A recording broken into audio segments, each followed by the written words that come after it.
दोस्तों, हाल ही में मोरक्को में आए भूकंप से करीब 2000 लोगों ने अपनी जान गंवा दी और यह बताया जाता है कि मोरक्को देश की हिस्ट्री में अब तक का सबसे बड़ा भूकंप है।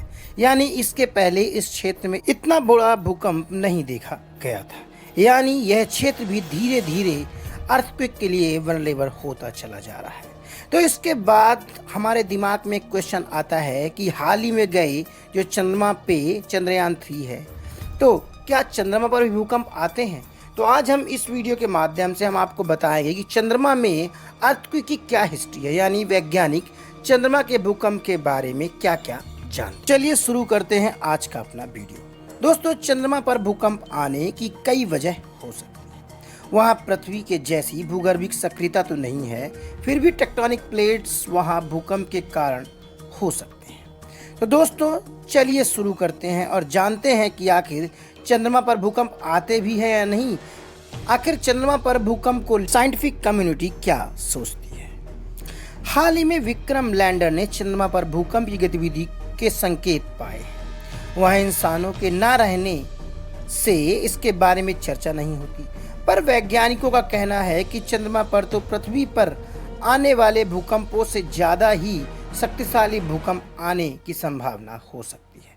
वहीं इनकी कई बार तीव्रता पृथ्वी से करीब 20 गुना अधिक भी हो सकती है। इसके पीछे वैज्ञानिकों का मानना है कि पिछले कुछ सालों में नासा ने चंद्रमा पर कई सारे रिसर्च किए हैं। वहीं विभिन्न देशों के जो अंतरिक्ष यान वह चंद्रमा पर काफ़ी कुछ रिसर्च कर चुके हैं, लेकिन अभी तक वहाँ पर भूकंप क्यों आता है इसको सुलझाया नहीं गया है। लेकिन चंद्रमा पर अपोलो 17 में चंद्र यात्रियों ने वहाँ सीस्मोमीटर की जगहों पर कुछ सीस्मोग्राम्स को छोड़ा था। वहीं वैज्ञानिकों ने यह बताया कि चंद्रमा पर यह सीस्मोमीटर केवल 5 साल तक ही सक्रिय रहे, लेकिन उस दौरान उन्होंने 12,000 भूकंपों को कैप्चर किया। फिर भी भूकंप के आकार और उनके कारकों को देखते हुए यह संख्या बहुत अधिक मानी जाती है। इस पर वैज्ञानिकों का मानना रहा कि चंद्रमा पर 4 तरह के भूकंप आते हैं।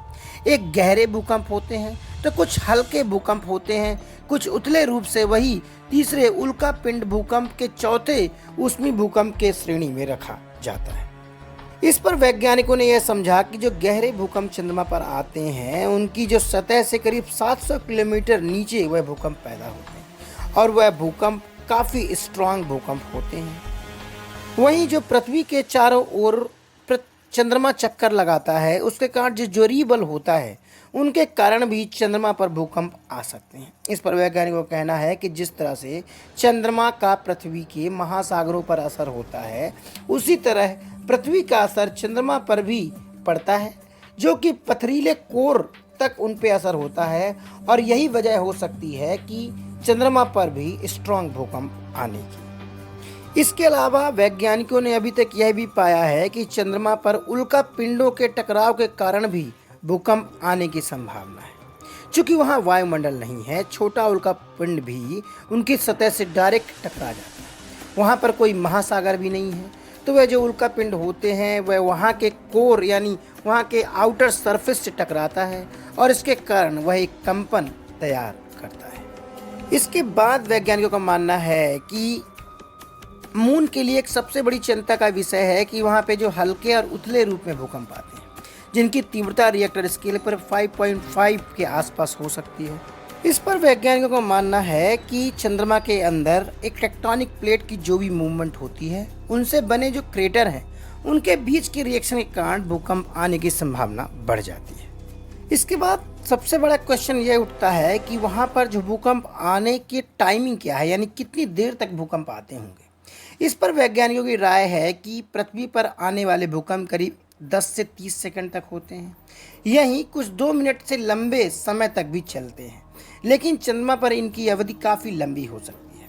यानी चंद्रमा पृथ्वी की तुलना में ठोस है, वहाँ पैदा हुए झटके कम नहीं होते, यानी उनकी तरंगें काफ़ी दूर तक फैलती हैं और यही वजह हो सकती है कि वहाँ पे भूकंप करीब 10 मिनट तक लंबे भी हो सकते हैं। चंद्रमा के भूकंपों का अध्ययन वहाँ पर भविष्य में कॉलोनी या बेस बनाने के लिहाज से काफ़ी ज़रूरी हो सकती है, क्योंकि अगर इंसानी सभ्यता वहाँ बसना चाहती है तो उसके पहले वहाँ के भूकंपों यानी मून क्विक के बारे में समझना काफ़ी महत्वपूर्ण हो जाता है।